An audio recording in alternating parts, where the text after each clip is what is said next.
আমার বাসায় শিং মাছ আনা হলে সাথে লাউ শাকও আনা হয়। কেন জানেন? আপনাদের ভাইয়া লাউ পাতা শিং মাছের পাতুরি অনেক পছন্দ করে। তাই উনি শিং মাছ আনলে সাথে লাউ শাকও নিয়ে আসে। তো আজকে বাসায় শিং মাছ আনা হয়েছে, সাথে লাউ শাকও আনা হয়েছে। ওর পছন্দের খাবার আজকে তৈরি করে খাওয়াবো। সো হ্যালো এভরিওয়ান, আসসালামু আলাইকুম। সবাই কেমন আছেন? আমরা আলহামদুলিল্লাহ ভালো আছি। চলে আসছি আর একটা ব্লগ নিয়ে আপনাদের মাঝে। তো এখানে দেখতেই তো পেলেন আমি লাউ শাক কাটছি।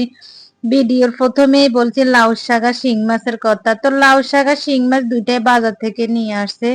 লাউ শাক গুলা আমরা বউ শাশুড়ি মিলে কেটে নিয়েছি, আর শিং মাছ গুলা খালা আসলে খালার হাতে পরিষ্কার করে তারপর রান্না করতে যাব। এরই মাঝে খালা চলে আসছে, ওকে বললাম যে আগে আমাকে মাছগুলা পরিষ্কার করে দেন, তারপরে কাজে হাত দিবেন। তো উনি আগে আমাকে মাছগুলা পরিষ্কার করে দিল, তারপরে দিয়ে যে এখন কেটে দিতেছে, রক ফালাচ্ছে। আসলে শিং মাছের রক ফালাতে গেলে একটু কষ্টই হয়, টানলেও আসে না, দেখা গেছে মাঝে মধ্যে ছিঁড়ে যায়। আমি আসলে শিং মাছের রক এভাবে আস্ত করতে পারি না, পিস করে খুলতে পারি শলা দিয়ে, কিন্তু খালার মতো এভাবে করতে পারি না। ওনারা যে কিভাবে এভাবে করে, অনেক শর্টকাটে হয়ে যায়। তা খালাকে বললাম, খালা এক এক করে সবগুলার রক খুলে দিতেছে আর কেটে দিল আমাকে পিস পিস করে, আমি দেখাই দিয়েছি। তো আজকে মাছগুলা এই যে কাটা হয়ে গেল, আমি সুন্দর করে ধুয়ে নিয়েছি। এই যে আজকে শিং মাছ করব, মুরগি রান্না করব, মশারির ডাল রান্না করব। আর এই লাউ পাতা গুলা নিয়েছি, এই যে এই পাতার মধ্যে আর কি শিং মাছের পাতুরি করবো। বড় বড় কিছু পাতা আমি রেখে দিয়েছি। তো প্রথমেই আমি মুরগিগুলা হাতে একটু মেখে নিব সব ধরনের মশলা দিয়ে। তো এখানে আমি বেশ কিছু পেঁয়াজ দিয়ে দিয়েছি। আজকে মুরগিটাও হাতে মেখে রান্না করব, তারপরে দিয়ে শিং মাছটাও হাতে মেখে রান্না করব। সবকিছু আজকে হাতেই মাখবো। তো এখানে আমি পেঁয়াজ দিলাম, বেশি করে দিয়ে দিলাম রসুন, এখন দিলাম আদা পেস্ট, তারপর দিলাম কিছু লবণ, তারপরে এই যে হলুদের গুঁড়া, মরিচের গুঁড়া, জিরার গুঁড়া, ধনিয়ার গুঁড়া। ভাবছি প্রথমে আমি বাটা জিরা দিব দুইটাতেই, কিন্তু আমি জিরা বাটতে গিয়ে দেখি যে আমার গোটা জিরা শেষ হয়ে গেছে, নে তো আর কি গুঁড়া জিরা দিয়ে এখন রান্না করব। তো এখানে কিছু রান্নার তেল দিয়ে দিয়েছি, দিয়ে আমি এখন এগুলা হাতে ভালো করে মেখে নিব। তো হাতে মাখা শেষ হয়ে গেছে, এখন আমি এটা সাইডে কিছুক্ষণ রেখে দিব, তারপর রান্না করব। আর এদিকে আমি শিং মাছটাও হাতে এখন সব মশলা দিয়ে মেখে নিব। এই শিং মাছটা যখন পাতুরি করবেন লাউ পাতায়, তখন এই যে পেঁয়াজ গুলো একটু কুচি কুচি করে নিবেন, আর কাঁচামরিচ গুলো একটু কুচি কুচি করে দিবেন, তাহলে খেতে মজা হবে আর আস্ত বড় থাকবে না, লাউ পাতা গুলোর সাথে মিশে যাবে। তো দিয়ে দিলাম পেঁয়াজ, কাঁচামরিচ, আপনার আদা রসুনের পেস্ট এখন দিয়ে দিবে। যে আগে আদা দিলাম, তারপরে এখন রসুন দিয়েছি, তারপর দিয়ে দিব আপনার লবণ, হলুদের গুঁড়া, মরিচের গুঁড়া, জিরার গুঁড়া, ধনিয়ার গুঁড়া,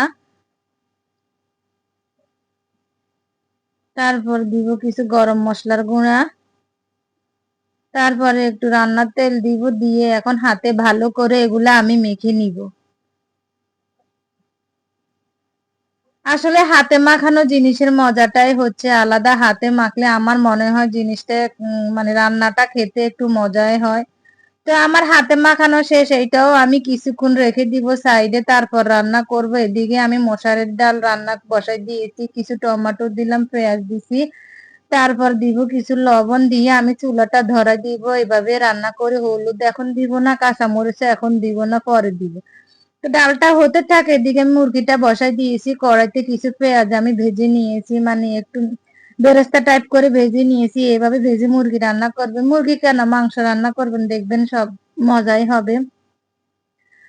তো আমি মুরগিটা এখন এই যে একটু টমেটো দিয়ে দিব আর কাঁচামরিচ দিয়ে দিব, দিয়ে আমি একটু ওই যে যে বলে মেখেছি ওইখান থেকে ওইখানটা ধুয়ে একটু পানি দিয়েছি, তেজপাতা দিয়েছি, দিয়ে আমি এখন ঢাকা দিয়ে হালকা আছে মুরগিটা কষিয়ে নিব। তো এদিকে মুরগিটা কষানো হতে থাক, ডালটাও হতে থাক, আমি এই যে ওই যে শিং মাছের টা আমি লাউ পাতার মধ্যে একটু বেঁধে নিব, কারণ এটা অনেক খতরা কাজ, মানে সময় লাগে করতে, অনেক কষ্ট। ক্যামেরাতে তো বোঝা যায় না, কিন্তু আসলে আমার অনেক কষ্ট হয়েছে। তো আর কি আমি একটা লাউ পাতার মধ্যে শিং মাছ দিলাম, দিয়ে লাউ পাতাটা আমি এবার ভাঁজ করে করে সবগুলা একসাথে মুখ নিয়েছি, নিয়ে তারপর এখন এই সুতা দিয়ে আমি এখন বেঁধে নিব। সুতা দিয়ে বাঁধতে গেলে মনে হয় যে লাউ পাতার মুখটা খুলে যায়, এই যে নিচে দিয়ে তেল পড়ে যায় কিংবা মশলাগুলা পড়ে যায় এরকম। আর আমি কি বোকা দেখছেন, আমি এই যে লাউ পাতার বড়া ইয়েটা বাঁধবো, একটা প্লেট নিব, কিন্তু আমার প্লেটটা নিতে আমি ভুলে গেছি। তো পরে প্লেট নিয়েছি, প্রথমে নিই নাই। তো আমার এই যে এটা একটা লাউ পাতার বড়া হয়ে গেছে, বাঁধা হয়ে গেছে। এখন আমি বাকিগুলা বেঁধে নিব। তো এই যে বাঁধা হয়ে গেছে, আমি এক এক করে ৩টা হইছে আমাদের। আমরা যেহেতু আমি, আমার শাশুড়ি আর আমার হাসব্যান্ড, আমরা ৩ জনেই খাবে, বাচ্চারা খাবে না। তাই আমি ৩ জনের জন্য ৩টা লাউ পাতা শিং মাছের পাতুরি করেছি। ৩টাই হইছে। তো এদিকে ডালটাও হয়ে গেছে, আমি পাতিলে ঢেলে নিছি। আর মুরগিটাও কষানো হয়ে গেছে। এখন পর্যাপ্ত পরিমাণ পানি দিয়ে মুরগিটা আমি পুরাপুরি রান্না করে নিব। তো আরকি ডালটা তো হয়ে গেছে, ডালে আমি বাগার দিয়ে দিয়েছি অফ ক্যামেরায়। আর মুরগির পাতিলটা আমি ওই চুলা দিয়ে নিয়ে গেছি। এই চুলা দিয়ে আমি যে লাউ পাতা শিং মাছ দিয়েছি, ওইটা আমি এখন হালকা আছে একদম ঢাকা দিয়ে ভেজে নিব। ভাজার আগে আমি কড়াইতে কিন্তু একটুখানি তেল দিয়েছি, নিশ্চয়ই আপনারা লক্ষ্য করছেন। তো মুরগিটা রান্না হয়ে গেছে, বেশি ঝোল রাখবো না, যেহেতু ডাল রান্না করছি। আর আজকে মুরগিতে আমি আলু দিই নাই, চুলা জালটা আমি বন্ধ করে দিয়েছি। আর এদিকে আমার এই যে শিং মাছটার লাউ পাতার এফিট হয়ে গেছে, এখন আমি একটু উল্টিয়ে দিব। উল্টে দিয়ে আবার ঢাকা দিয়ে আমি কিছুক্ষণ হালকা আছে আবারও রান্না করে নিব। সাবধানে উল্টাতে হবে, কারণ যেহেতু লাউ পাতা একটু নরম হয়ে গেছে চুলার উপরে দেওয়ার পরে, এখন এগুলা মানে লাউ পাতাটা এখন ফেটে গিয়ে খুলে যাওয়ার চান্স থাকতে পারে। তাই আস্তে আস্তে খুলতে হবে। এই যে দেখেন এদের গা থেকে মানে শরীর থেকে অনেক পানিও বের হয়েছে, তেলও বের হয়েছে। তো পানিগুলো শুকাই গেছে, কিন্তু তেল তো আর শুকায় না। এই যে দেখেন তেল দিয়ে মাখছি যে। তা আমার হয়ে গেছে, আর লাউ পাতার পাতুরি হয়ে গেছে। এখন রান্নাও শেষ আমার, আমরা গোসল করছি, এ ফাঁকে নামাজ পড়ছি, সবাই এখন খেতে বসছি। এই যে আমার শাশুড়িকেও খেতে দিয়েছি, বাচ্চারাও খেতে বসে গেছে। তা আমার শাশুড়িকে জিজ্ঞাসা করলাম কেমন হয়েছে, আম্মা বলতেছে অনেক মজা হয়েছে। আমি বলছি আমারে ১০০-তে কত দিবেন, উনি বলতেছে তোমাকে ১০০-তে ১০০ই দিলাম। আসলে সত্যি অনেক মজা হয়েছে। তো আর কি, আজকের ভিডিও এখান পর্যন্ত। আমার লাউ পাতা শিং মাছের পাতুরিটা কেমন হয়েছে সবাই কমেন্টস করে জানাবেন। সবাইকে আল্লাহ হাফিজ।